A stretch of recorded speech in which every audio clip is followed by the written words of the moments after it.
Hi, I'm Gareth Green, and in this video we're going to have a little think about using pivot chords in minor keys. Now, if the notion of pivot chords is new to you, you might want to have a look at another video we've got on the channel first, which is about using pivot chords in major keys. But hopefully these two videos together will be helpful to you in using pivot chords. So just to be clear about what we're talking about, what is a pivot chord? When do we want to use a pivot chord? That will be our starting point. So we're going to use a pivot chord when we want to modulate. In other words, when we want to change from one key to another. So if you're a composer or if you're improvising and you're starting in one key and you want to move to another key, well, how do you do that? Do you just stop playing in one key and start playing in another key, or start writing in another key? Well, the convention is that we use a pivot chord. Now, if you want to break with convention and just shoot into another key or do it by another route, that of course is absolutely fine. But I'm talking about the kind of conventional way of modulating from about 1600, still current now. So the pivot chord is we're in a particular key, we want to go to another key, and the way we do that is to find a chord that's common to the key we're leaving and to the key we're joining. So it's a kind of door, a musical door between these two keys. So once I've sounded this particular pivot chord, I can say, aha, that's this chord in the key I'm leaving, and it's also that chord in the key I'm joining. Having sounded that chord, I can then introduce any accidentals that belong to my new key and establish the new key thereafter. But the pivot chord will give you a smooth transition from one key to the next. So if you're having trouble, sort of maybe feeling that when you're playing or when you're writing, you're stuck in one key, you're not quite sure how to get to another key, pivot chords. This is the answer for you. Or if you're sort of thinking, oh, whenever I modulate to another key, I always do it the same way, hopefully this is going to open up more options for you. Now, the most likely modulations that we're going to meet are modulations to what we call neighbouring keys. And in any starting situation, there are 5 neighbouring keys. So let's have a think about the neighbouring keys. We're going to work today in the key of A minor, simply because it doesn't have any flats or sharps in the key signature. It does have a raised note because I'm focusing this on the harmonic minor scale. And in the harmonic minor scale, we raise the 7th degree of the scale, which in the case of A minor means we're going to have a G sharp as the 7th degree of the scale. Why am I just focusing on harmonic minor? We know there is another scale called the melodic minor. We know there's the natural minor. We know that there are people wanting to work in modes. I don't want to over confuse things at this stage. I want to establish the principle of how this works. And because the harmonic minor scale is really the default position that most composers have used for writing harmony, that's why it's called the harmonic minor scale, used to write harmony or chords, then that's the obvious starting point. But once you understand the principle, if you then want to say, well, how does that work in the melodic minor, or how does it work in a natural minor, you'll be able to use exactly the same principle. Okay, neighbouring keys. On the circle of fifths, here's an extract that shows A minor. Okay, that's the key we're going to start with. And these are the 5 neighbouring keys. Now, why are they the neighbouring keys? Well, A minor is related to C major. So we say C major is the relative major of A minor, or A minor is the relative minor of C major. How are they related? Both of them have the same key signature. Nothing at all. No sharps, no flats. We say in A harmonic minor, we raise the 7th note, we have a G sharp in it, but that's not in the key signature. That's just something we do as we go. So those are neighbouring keys.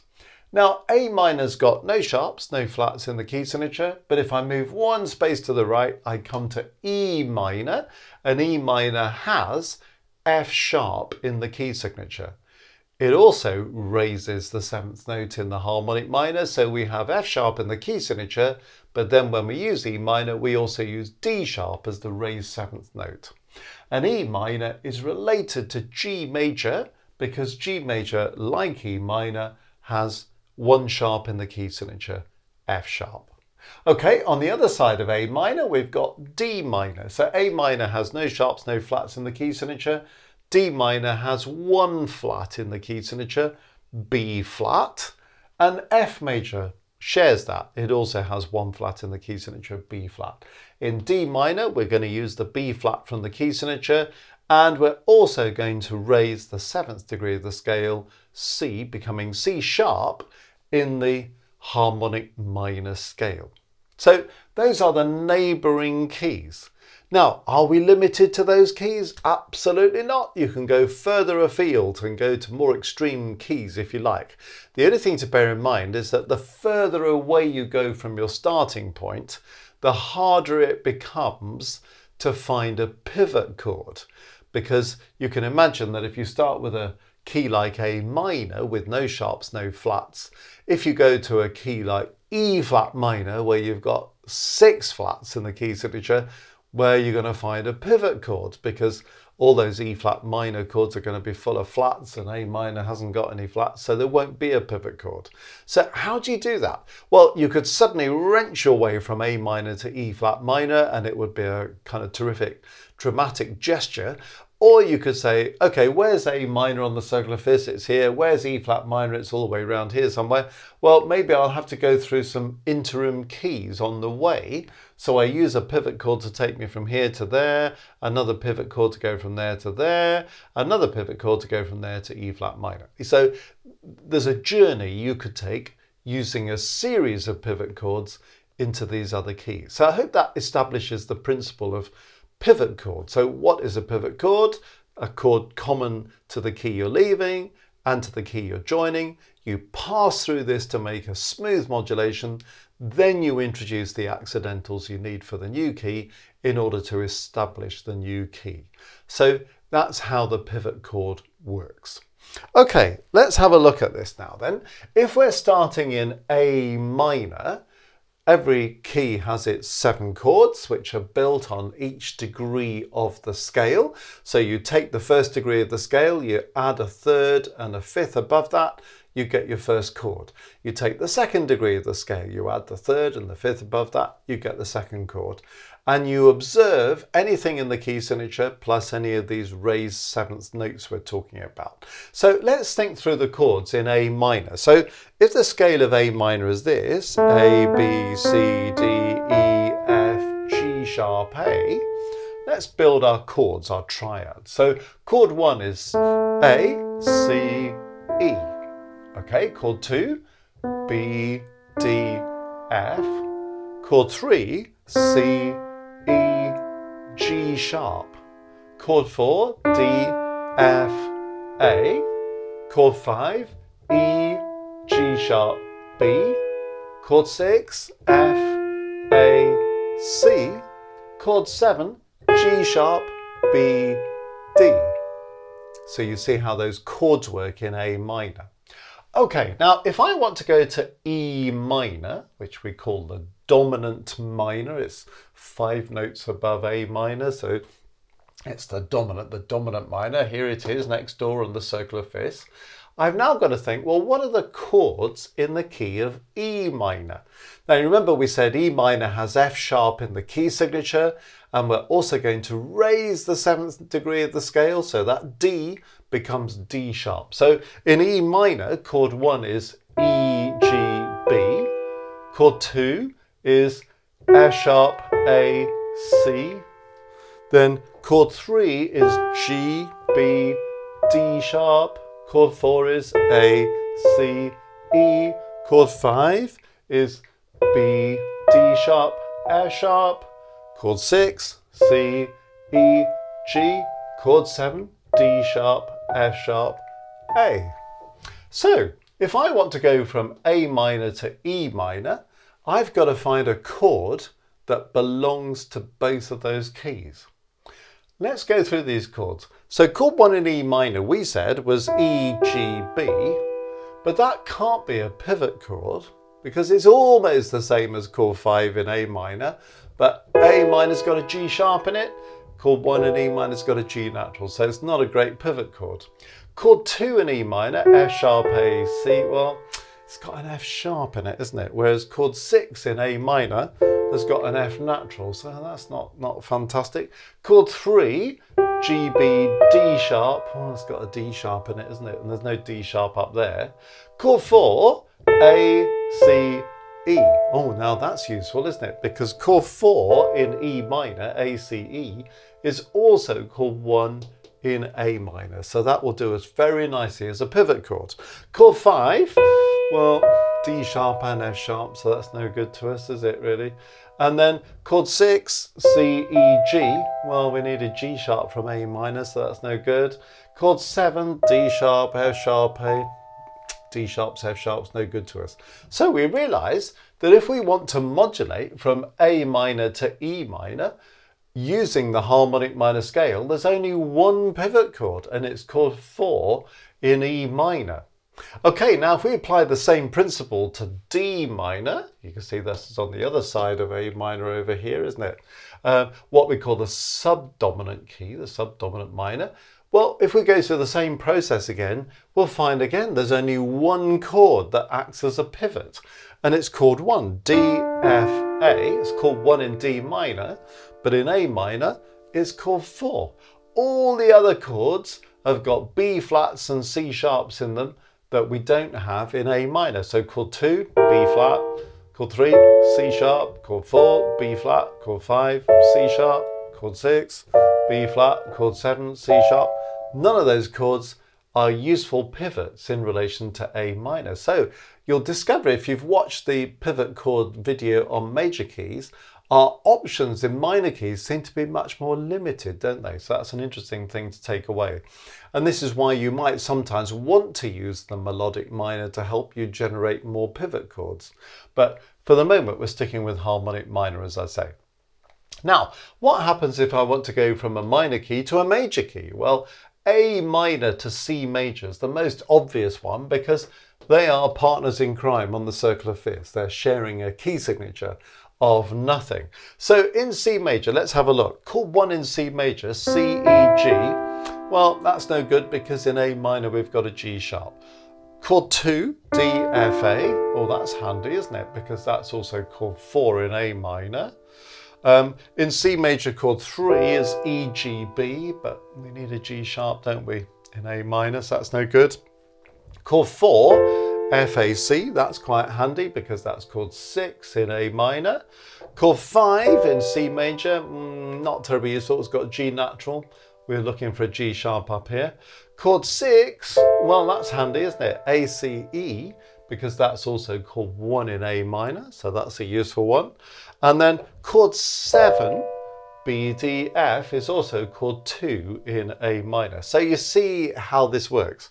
Okay, we'll see the same thing applying in F major, where chord 1, F, A, C, is also chord 6 in A minor.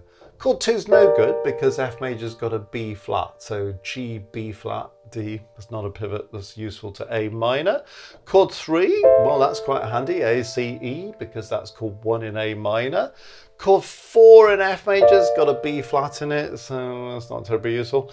Chord 5 in F major, C, E, G, it's got G natural. We want G sharp in A minor, so that's no good. Chord 6, yeah, that's quite handy, isn't it? D, F, A, because that's also chord 4 up here. And chord 7 has got a B flat in it. We haven't got a B flat in A minor. So you can see that in F major, 1, 3, and 6 are the most useful pivot chords if you're modulating from A minor to F major. Okay, when we come to G major, so here's G major, it's the relative major of the dominant key. But you see where it fits in on the circle of fifths there. If the circle of fifths is confusing you, by the way, well, there's another video on the channel that would explain how that works. Okay, G major. Let's have a quick look at G major. Well, 1 in G major, G, B, D. That's no use to us because it's got G natural. We're looking for a G sharp there, aren't we, in A minor. Chord 2, A, C, E. That's a handy one because that's chord 1 in A minor. Chord 3, well, that's no good. It's got an F sharp in it. Chord 4, that's no good. It's got a G natural in it. Chord 5, not much good. It's got an F sharp in it.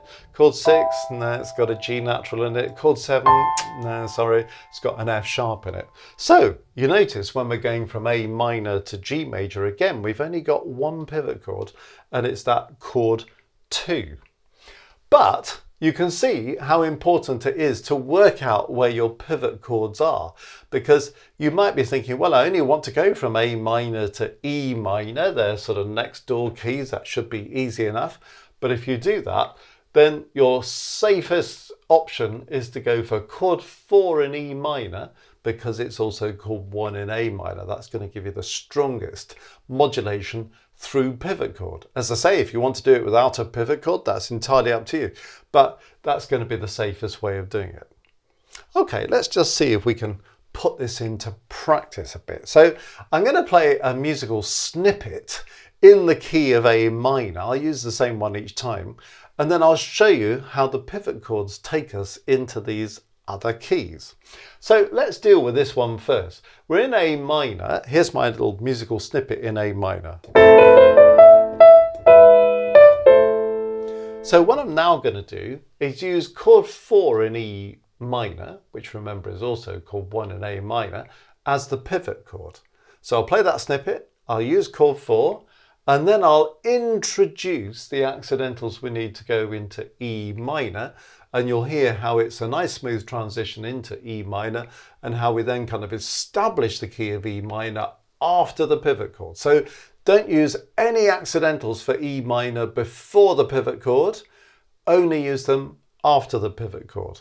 After the pivot chord, get rid of any accidentals from A minor, make sure you use the accidentals in E minor, and this will all work very nicely. So let's just see how this works. Here's the snippet in A minor.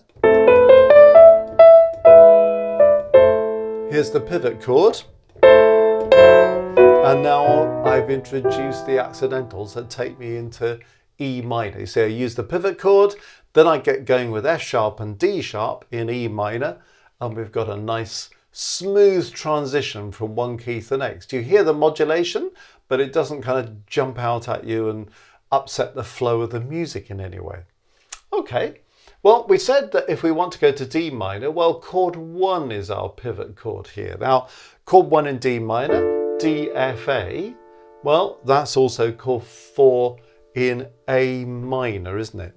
So if I use my same snippet, then I use that chord to pivot, well, what happens there?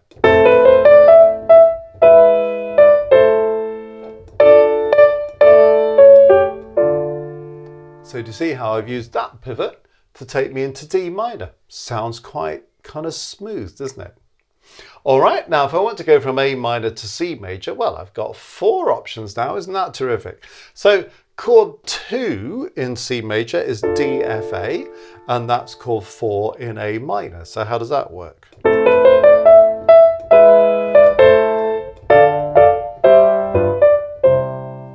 You see how that's gone very smoothly into C major. What about chord 4? Well, chord 4 in C major, F, A, C, is my chord 6 in A minor. So what happens if I use that?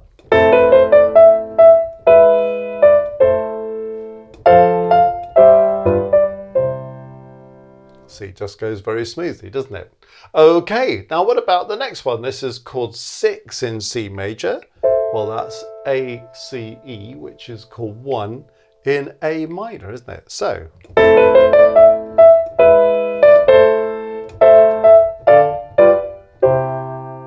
that's gone very nicely, isn't it? Now, you might think chord 7 is a slightly unusual pivot chord, and I would agree with that. It's not as strong as the other pivot chords. Because chord 7 is a diminished chord as well, well, it needs a little bit of handling.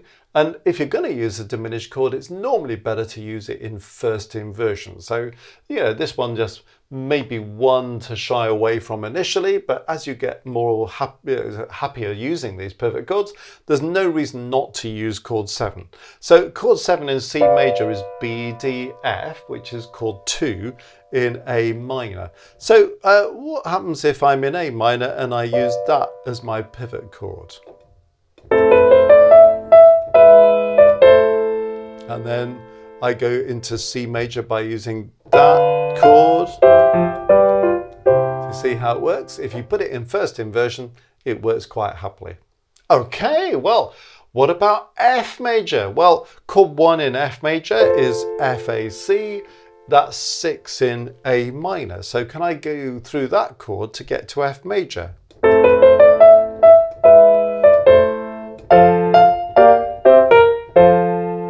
See how that works? Okay, well, where are we next? We've got chord 3 in F major. Well, chord 3 in F major is A, C, E. That's chord 1 in A minor, so that should work nicely.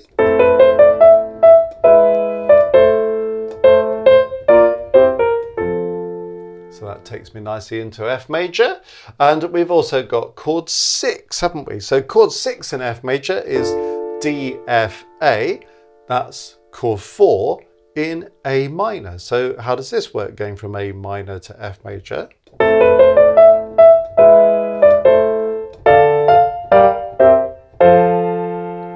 Quite happy as well, isn't it?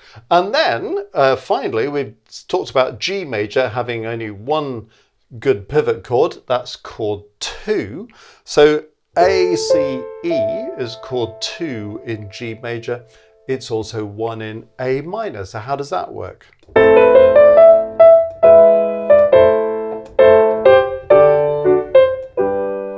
So do you see how all those pivot chords work pretty smoothly? So lots of options. Some keys are a bit more limited.